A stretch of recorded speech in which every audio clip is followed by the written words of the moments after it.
জয়গুরু। ওং শ্রী পরমাত্মনেই নমঃ। বন্দে পুরুষোত্তমম। সকলকে জানাই শুভেচ্ছা এবং যথাস্থানে প্রণাম জানাই। আজ আমি পাঠ ও আলোচনা করব যজন, যাজন ও ইষ্টভৃতি প্রসঙ্গ। পরম প্রেমময় ঠাকুর শ্রী শ্রী অনুকূলচন্দ্র বলেছেন, ওয়ান মিস্টেক ইনভাইটস মেনি মিসচিভস, অর্থাৎ একটি ভুল বহু ক্ষতির আমন্ত্রণ করে। আজ যদি আমরা নিজেদের দিকে তাকাই তো দেখব যে আমরা নানা প্রকার বিভ্রান্তির মধ্যে পড়ে আছি।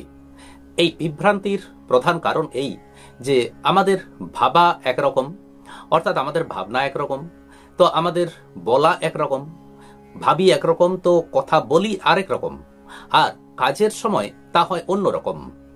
অর্থাৎ ভাবা, বলা ও কাজ করা এগুলোর মধ্যে আমাদের মধ্যে কোনো সামঞ্জস্য নেই, আর সেই কারণেই আমাদের ব্যক্তিত্ব বিচ্ছিন্ন হয়ে পড়েছে। এই অবস্থা থেকে নিজেদেরকে উদ্ধার করতে হলে ঠাকুর বলেছেন, এর জন্য যা প্রয়োজন তা হল সর্বদা আত্মচিন্তন তৎপর হয়ে থাকা। এই আত্মচিন্তনের মধ্যেই রয়েছে অনুরাগের সাধন ভজন, আর এটি হল যজন। নিজের মঙ্গল ও স্বপারিপার্শ্বিক মঙ্গলের জন্য আমাদের যা করণীয়, অর্থাৎ যা কর্তব্য, তা হল ইষ্ট স্বার্থ ও ইষ্ট স্বার্থ প্রতিষ্ঠা। যজনের এটি প্রধান উদ্দেশ্য। ইষ্ট স্বার্থ ও ইষ্ট স্বার্থ প্রতিষ্ঠার মূর্ত প্রতীক যিনি, তিনি আমাদের ইষ্ট ও ধ্যেয়। সেই ইষ্টকে ধ্যান এবং সেই মতো চলতে পারলে আমাদের বৃদ্ধি ঘটে। এই যজনের মূল কথা হল নাম ধ্যান, ভজন, আত্মবিশ্লেষণ, আত্মনিয়ন্ত্রণ, সদাচার, স্বাধ্যায়, ব্রত, প্রায়শ্চিত্ত এবং পূজা ও প্রার্থনা। যজনের মুখ্য অঙ্গ দুটি, জপ ও মন্ত্র সাধন, আর যথা সময়ে ইষ্ট নির্দেশ বাস্তবায়িত করা।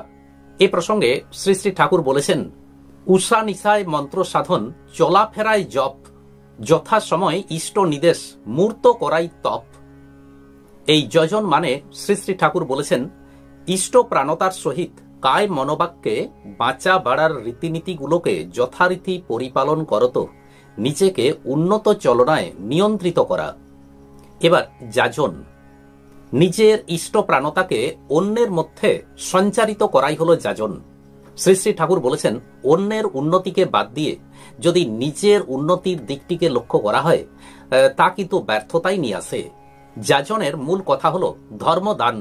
ধর্মদান মানে বাঁচা বাড়ার নীতিবিধি দান করা। বাঁচা বাড়ার মূর্ত প্রতীক হলেন স্বয়ং ইষ্ট পুরুষোত্তম। সেবা, সহানুভূতি, কথাবার্তা ইত্যাদির মধ্য দিয়ে ইষ্টের সাথে যোগসূত্র স্থাপন করাই হল যাজনের মূল লক্ষ্য। যজনের সময় নাম ধ্যানের ফলে আমাদের মস্তিষ্কের কোষগুলি উত্তেজিত হয়ে খুব সংবেদনশীল হয়ে পড়ে, আর যাজনের ফলে আমাদের মস্তিষ্কের সব দিকগুলি যথেষ্ট সক্রিয় হয়ে ওঠে। এই যাজনের ফলে আমাদের মনের মধ্যে যে সমস্ত আকাঙ্ক্ষা, দেশ, আসক্তি ইত্যাদি থাকে সেগুলো দূর হয়, আমাদের সাধারণ জ্ঞান বেড়ে যায়। ইষ্ট প্রসঙ্গ আলোচনার মধ্য দিয়ে আমাদের মনের মধ্যে ভক্তি ও শ্রদ্ধার উদ্রেক হয়। এবার ইষ্টভৃতি, ইষ্টকে গ্রহণ করলাম, কিন্তু সেই ইষ্টের ভরণ পোষণের জন্য দৈনন্দিন কিছু নিবেদন করাই হলো ইষ্টভৃতি। এই ইষ্টভৃতি দীক্ষাকে চেতন রাখে। শ্রী শ্রী ঠাকুর বলেছেন, শরীর ও মনের যুক্ত আগ্রহের সহিত ইপ্সিতে কেন্দ্রায়িত হয়ে তাঁরই ভরণ কামনায় উপার্জনশীল হয়ে দৈনন্দিন জীবনে সর্বপ্রথম তাকে যে অর্ঘ্য নিবেদন করা হয় তাকেই ইষ্টভৃতি বলা হয়। এই ইষ্টভৃতির মাধ্যমেই ইষ্ট আমাদের মনের মধ্যে জেগে থাকেন এবং অভ্যাস ও প্রেরণা আমাদেরকে সেই প্রকার কর্মেই নিযুক্ত করে।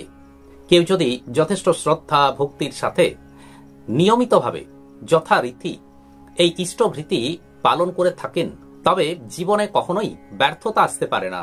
শ্রী শ্রী ঠাকুর যজন, যাজন ও ইষ্টভৃতি প্রসঙ্গে বলেছেন, যজন, যাজন, ইষ্টভৃতি করলে কাটে মহাভীতি। অর্থাৎ যজন, যাজন, ইষ্টভৃতি এগুলো যদি আমরা যথাযথভাবে পালন করতে পারি তাহলে আমাদের জীবনে মহাভীতি, অর্থাৎ যত রকম বিপদই আসুক না কেন সেই বিপদের সময় সেই বিপদকে আমরা কাটিয়ে উঠতে পারবো এবং আমাদের সহায় হবেন শ্রী শ্রী ঠাকুর। এই ইষ্টভৃতিকে শ্রী শ্রী ঠাকুর বিপাক তারণ বজ্রনীতি বলেছেন। তিনি বলেছেন, নিখুঁতভাবে যদি কেউ এই ইষ্টভৃতি পালন করতে পারেন তবে তিনি কালজয়ী হয়ে উঠতে পারেন। আজ এই পর্যন্তই। পরদিন পরে পাঠ ও আলোচনা নিয়ে আসবো। আসুন এবার শ্রী ভগবানের মহামন্ত্র জপ করি। হরে কৃষ্ণ কৃষ্ণ কৃষ্ণ হরে হরে, হরে রাম রাম রাম হরে হরে। নমস্কার।